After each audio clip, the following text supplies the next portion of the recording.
Há muitas pessoas procurando o caminho de salvação.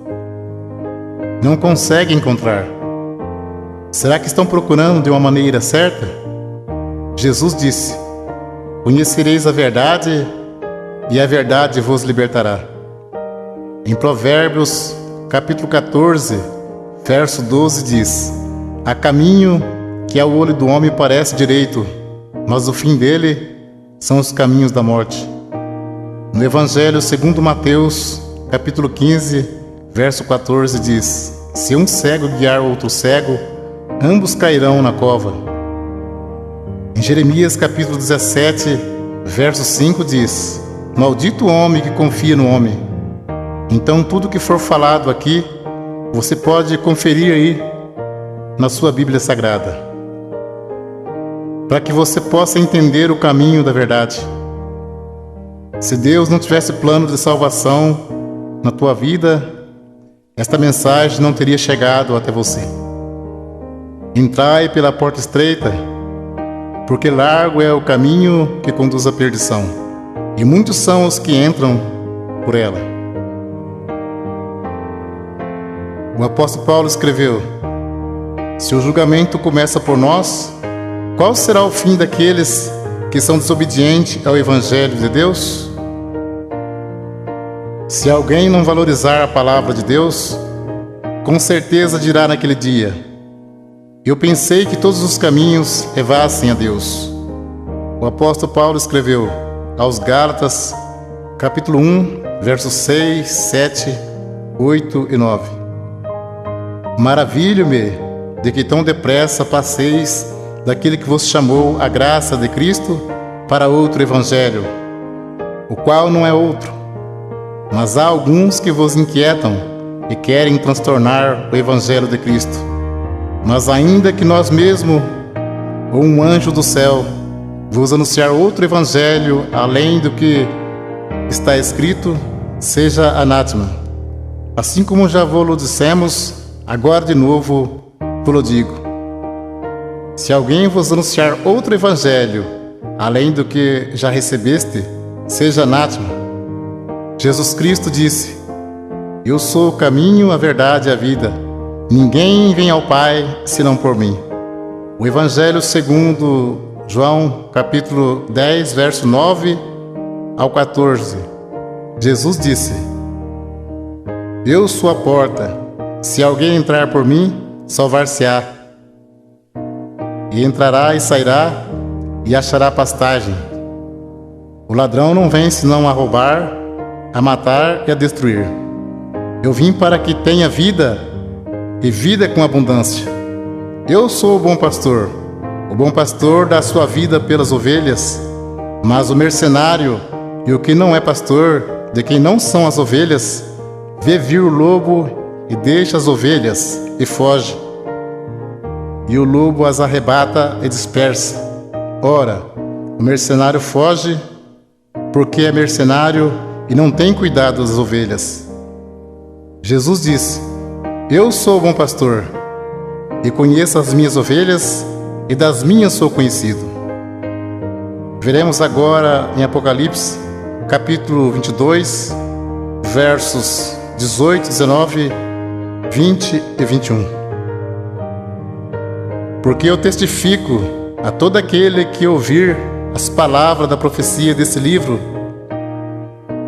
que se alguém lhe acrescentar alguma coisa, Deus fará vir sobre ele as pragas que estão escritas neste livro. E se alguém tirar quaisquer palavras do livro desta profecia, Deus tirará a sua parte da árvore da vida e da cidade santa que está escrito neste livro. Aquele que testifica essas coisas diz: certamente cedo eu venho. Amém. Ora vem, Senhor Jesus. A graça de nosso Senhor Jesus Cristo seja com todos vós. Amém. Segunda Epístola, João, capítulo 1, verso 10 e 11.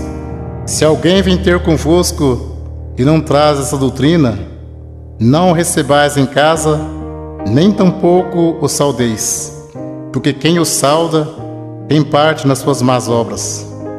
Segunda Epístola, Pedro, capítulo 3, versos 16, 17 e 18. Falando disso, como em todas as suas epístolas, entre as quais há ponto difícil de entender, que os indoutos e inconstantes torcem igualmente as outras escrituras para a sua própria perdição.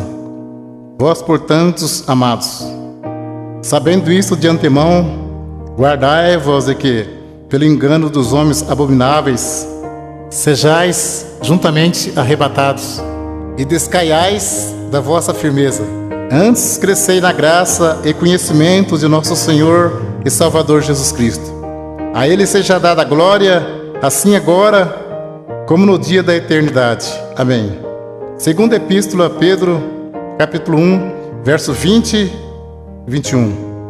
Sabendo primeiramente isto, que nenhuma profecia da Escritura é de particular interpretação, porque a profecia nunca foi produzida por vontade de homem algum, mas os homens santos de Deus falaram inspirado pelo Espírito Santo. Se a profecia não é de particular interpretação, então não temos nada que dizer que a doutrina é de Pedro ou de Paulo, mas sim doutrina de Jesus Cristo. Para termos a salvação, precisamos ter compromisso com a palavra de Deus.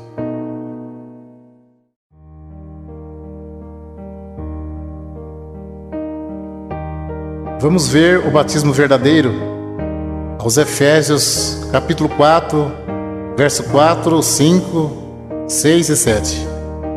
Há um só corpo e um só Espírito, como também foste chamados em uma só esperança da vossa vocação. Um só Senhor, uma só fé, um só batismo, um só Deus e Pai de todos, o qual é sobre todos e para todos e em todos. Mas a graça foi dada a cada um de nós, segundo a medida do dom de Cristo. Batismo tem muitos, mas de acordo com a Bíblia, é só um. Vamos ver qual é o verdadeiro. Segundo Marcos, capítulo 16, verso 15, 16 e 17. Jesus disse: Ide por todo mundo, pregai o Evangelho a toda criatura. Quem crer e for batizado será salvo, mas quem não crer será condenado. E estes sinais seguirão aos que crerem em meu nome. Expulsarão os demônios, falarão novas línguas, pegarão nas serpentes, e se beberem alguma coisa mortífera, não lhes fará dano algum. E porão as mãos sobre os enfermos e os curarão. Ora, o Senhor, depois de lhes ter falado, foi recebido no céu e assentou-se à direita de Deus. E eles, tendo partido, pregaram por todas as partes, cooperando com eles o Senhor e confirmando a palavra com sinais que se seguiram. Amém. Evangelho segundo João, capítulo 3, verso 3 ao 7. Jesus respondeu e disse-lhe: na verdade te digo, que aquele que não nascer de novo não pode ver o reino de Deus. Disse-lhe Nicodemos: como pode um homem nascer sendo velho? Porventura pode tornar a entrar no ventre de sua mãe e nascer? Jesus respondeu: na verdade te digo, que aquele que não nascer da água e do Espírito não pode entrar no reino de Deus. O que é nascido da carne é carne, e o que é nascido do Espírito é Espírito. Não te maravilhes de ter dito: necessário vos é nascer de novo. O novo nascimento e a regeneração só se recebe pela fé em Jesus Cristo, que pelo nosso pecado foi entregue e ressuscitou para nossa justificação.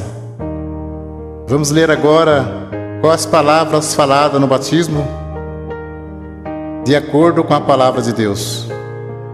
Atos dos Apóstolos, capítulo 2, versos 37, 38 e 39.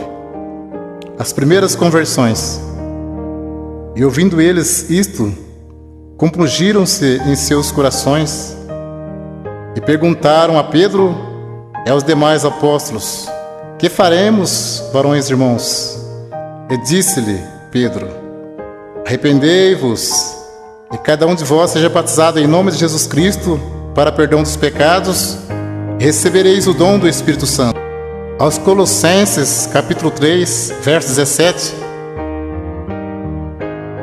e quando fizerdes por palavras ou por obras, fazei tudo em nome do Senhor Jesus, dando por ele graças a Deus Pai. Continua o assunto do batismo. Evangelho segundo Mateus, capítulo 28, versos 16, 17, 18, 19 e 20. E os 11 discípulos partiram para a Galiléia, para o monte que Jesus lhe tinha designado. E quando o viram, o adoraram, mas alguns duvidaram. Disse Jesus: portanto, ide, ensinai todas as nações, batizando-as em nome do Pai, do Filho e do Espírito Santo, ensinando a guardar todas as coisas que vos tenho mandado. E eis que estou convosco todos os dias, até a consumação dos séculos. Amém. Então, conforme vemos, as palavras faladas no batismo de imersão nas águas é: em nome de Jesus Cristo te batismo, e em nome do Pai, do Filho e do Espírito Santo. Como se sauda o povo de Deus quando se encontra ou se despede? Aos Colossenses, capítulo 3, verso 15: e a paz de Deus, para a qual também foste chamados em um corpo, domine em vossos corações e sede agradecidos.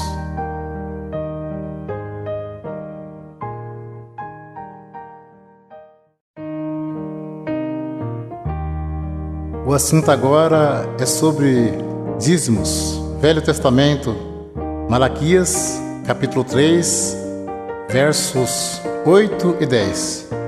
Roubará o homem a Deus? Todavia vós me roubais, e dizeis: em que te roubamos? Os dízimos e nas ofertas alçadas. Trazei todos os dízimos à casa do tesouro, para que haja mantimento na minha casa. E depois fazer prova de mim, diz o Senhor dos Exércitos: se eu não vos abrir as janelas do céu, e não derramar sobre vós uma benção tal, que dela vos advenha a maior abastança. Alguém levava um animal perfeito, e o sacerdote negociava o animal perfeito, e sacrificava um animal imperfeito no lugar. Nisso que eles estavam roubando a Deus. Digo sempre: Deus não usa dinheiro. Coleta é para o próprio bem do povo de Deus. Se Deus não abrisse as janelas do céu e não mandasse chuva, a terra não produzia alimento. As tribos de Israel receberam herança, menos a tribo sacerdotal, que era a tribo dos levitas. Eles não receberam herança, então eles recebiam parte do dízimos para se manter. Por isso que dizia: trazer os dízimos para que haja mantimento na casa do tesouro. Não se tratava de dinheiro, mas de mantimento. Não há mais casa do tesouro. Jesus disse: minha casa é chamada por todas as nações casa de oração. Evangelho segundo Mateus, capítulo 10, versos 5 ao 10. Jesus enviou esses 12, ele ordenou dizendo: não ireis pelo caminho das gentes, nem entreis em cidade de samaritanos, mas ide diante as ovelhas perdidas da casa de Israel. E indo pregai, dizendo: é chegado o reino dos céus. Curai os enfermos, limpai os leprosos, ressuscitai os mortos, expulsai os demônios. De graça recebestes, de graça dai. Não possuai ouro, nem prata, nem cobre em vossos cintos, porque digno é o operário do seu salário, nem alforje para o caminho, nem duas túnicas, nem alparcas, nem bordão, porque digno é o operário do seu alimento. Podemos cumprir com alegria a missão de anunciar o Evangelho da graça. Jesus já pagou a nossa salvação com o precioso sangue que Ele derramou no duro madeiro da cruz. E enviando o apóstolo disse: de graça recebeste, de graça dai.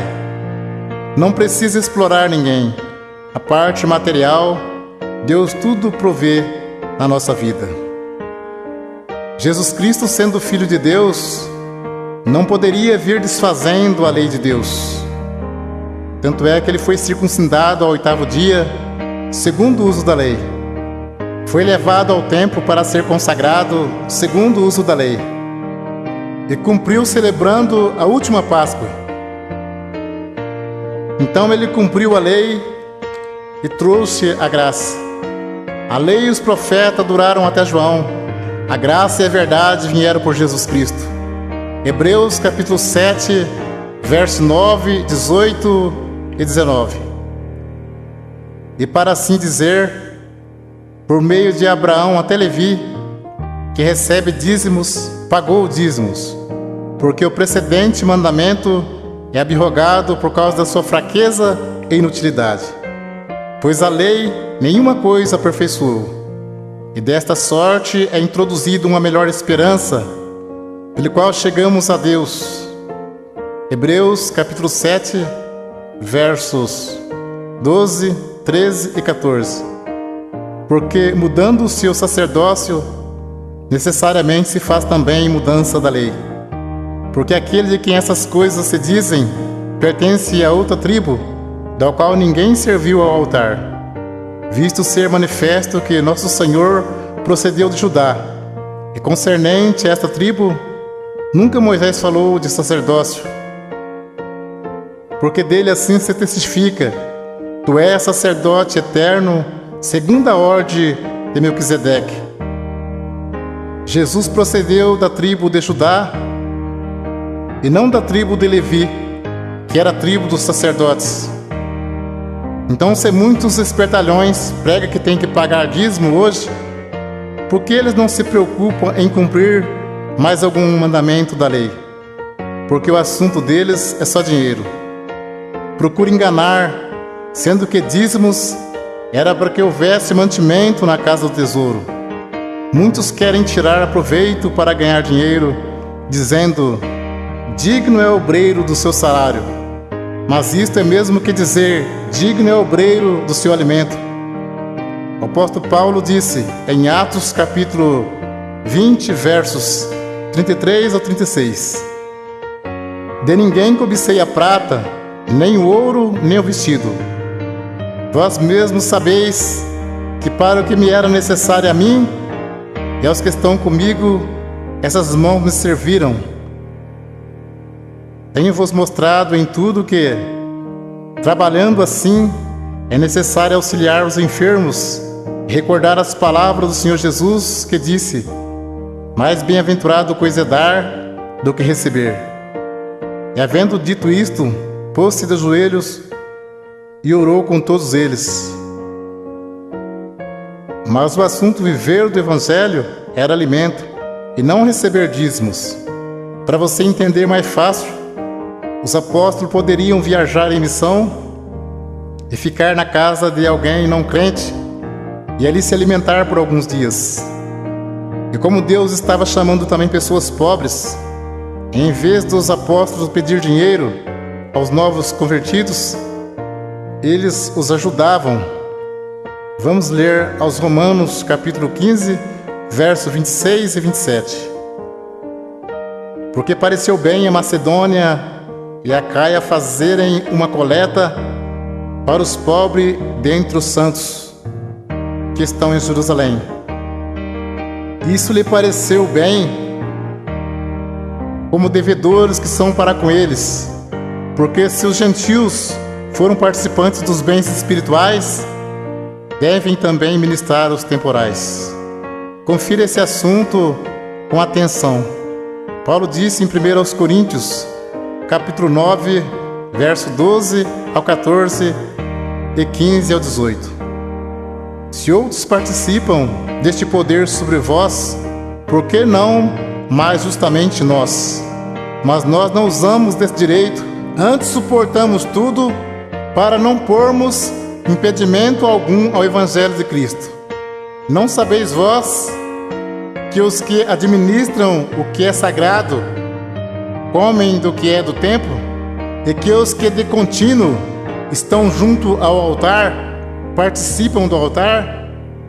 Assim ordenou também o Senhor aos que anunciam o Evangelho que vivam do Evangelho. Mas eu de nenhuma destas coisas usei, e não escrevi isso para que assim se faça comigo, porque melhor me fora morrer do que alguém fazer vã esta minha glória. Porque se anuncio o Evangelho, não tenho do que me gloriar, pois me é imposta esta obrigação. E ai de mim se não anunciar o Evangelho. E por isso, se eu faço de boa mente, terei prêmio. Mas se de má vontade, apenas uma dispensação me é confiada. Logo, que prêmio tenho que, evangelizando, proponha de graça o Evangelho de Jesus Cristo, para não abusar do meu poder no Evangelho. E Paulo disse: outras igrejas despojei, deixando de receber salário, para vos anunciar de graça o Evangelho de Jesus Cristo.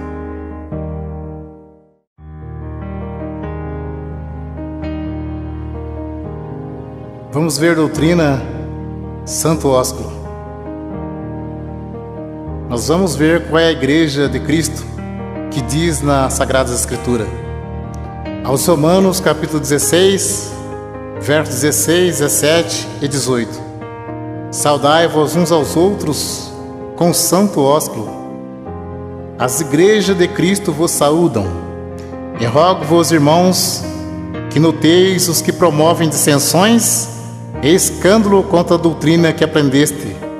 Desviai-vos deles, porque os tais não servem a nosso Senhor Jesus Cristo, mas ao seu ventre, e com suaves palavras e lisonjas enganam os corações dos simples. Também em 1ª Epístola a Pedro, capítulo 5, verso 14. Saudai-vos uns aos outros com o ósculo de caridade. Paz seja com todos, vós que estáis em Cristo Jesus. Amém. Vamos ver agora a doutrina do véu. 1 aos Coríntios, capítulo 11.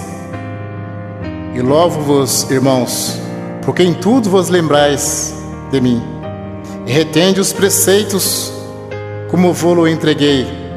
Mas quero que saibas que Cristo é a cabeça de todo varão, e o varão a cabeça da mulher, e Deus a cabeça de Cristo. Todo homem que ora ou profetiza, tendo a cabeça coberta, desonra sua própria cabeça, mas toda mulher que ora ou profetiza com a cabeça descoberta, desonra sua própria cabeça, porque é como se estivesse rapada.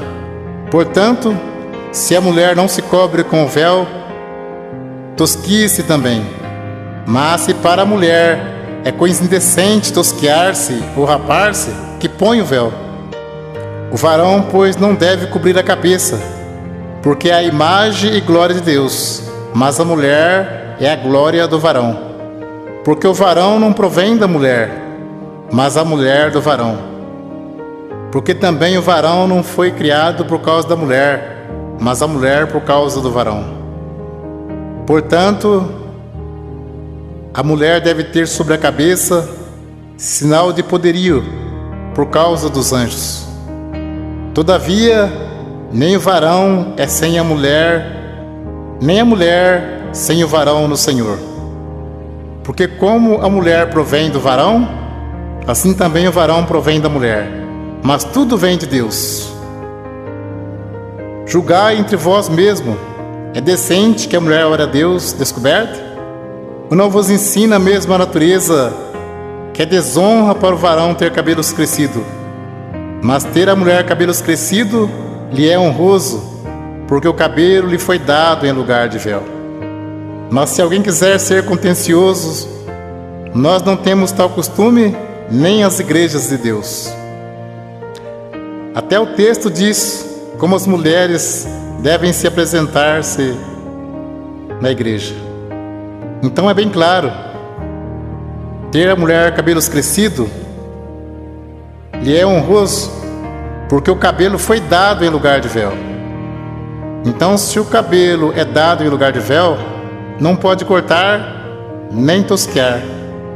Mas se para a mulher é coisa indecente tosquear-se ou rapar, que põe o véu. Se tivesse escrito somente do cabelo, não mandaria pôr, porque o cabelo já está no lugar. Uma cortina você põe e tira. O véu a mulher põe e tira. Uma pergunta: julgai entre vós mesmo, é decente que a mulher ore a Deus descoberta? Não. Para você entender mais fácil, aqui fala de 2 mandamentos. A mulher não pode cortar o cabelo, porque ter a mulher cabelos crescidos lhe é honroso, e tem que pôr o véu branco. Portanto, a mulher deve ter sobre a cabeça sinal de poderio por causa dos anjos. Tem que se cobrir com o véu quando for orar e profetizar. Vamos ler 1 Coríntios capítulo 14, verso 32 ao 37. Fala sobre a necessidade de ordem no culto, porque os espíritos dos profetas estão sujeitos aos profetas, porque Deus não é Deus de confusão, senão de paz. Como em todas as igrejas dos santos, as mulheres estejam caladas nas igrejas, porque lhes não é permitido falar, mas estejam sujeitas como ordena a lei. E se querem aprender alguma coisa, interroguem em casa seus próprios maridos, porque é indecente que as mulheres falem na igreja. Porventura saiu dentre vós a palavra de Deus, ou veio ela somente para vós? Se alguém cuida ser profeta ou espiritual, reconheça que as coisas que vos escrevo são mandamento do Senhor. Um esclarecimento para você saber como é a Santa Ceia. Jesus celebrou a última Páscoa, que era uma vez ao ano, e celebrou a primeira Santa Ceia, que se segue uma vez ao ano. A Santa Ceia é a lembrança do sacrifício e da morte de Jesus Cristo por nós, até que Ele venha nos buscar. Ceia todo domingo ou todo mês não se encontra nas Sagradas Escrituras. Ceia todo mês é maneira de prender a pessoa firme no pagamento do dízimos. Cuidado com isso. Deus abençoe pela atenção. Que Deus cumpra na sua vida a oração que Jesus Cristo fez ao Pai. Segundo Mateus, capítulo 11, versos 25 ao 30. Naquele tempo, respondendo Jesus, disse: Graças te dou, ó Pai, Senhor do céu e da terra, que ocultastes estas coisas aos sábios e entendidos, e revelaste aos pequeninos. Sim, ó Pai, porque assim te aprouve.